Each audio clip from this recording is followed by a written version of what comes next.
घरापासून 1 किलोमीटर अंतरावर अशी दुर्दैवी घटना घडली, त्यामुळे परिसरात शोककळा पसरलेली आहे।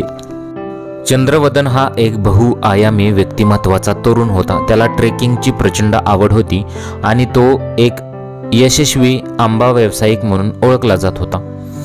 चंद्रवदनने वकीलचे शिक्षण पूर्ण केले होते। 1 महिन्यापूर्वीच त्याचे लग्न झाले। नवविवाहित असलेल्या चंद्रवदनच्या अकाली निधनानंतर त्याच्या कुटुंबावर आणि मित्रपरिवारावर दुःखाचा डोंगर कोसळलेला आहे। अपघातानंतर त्याचे पार्थिव जिल्हा रुग्णालयात नेण्यात आले। ही बातमी समजताच रुग्णालयात परिसरात नातेवाईक व मित्र व परिसरातील लोकांनी गर्दी केली।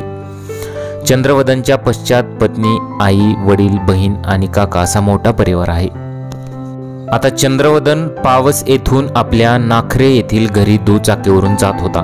पावस ते नाखरे या रस्त्यावरील खांबडवाडी परिसरात त्याच्या दुचाकीची इको वाहनाशी जोरदार टक्कर झाली।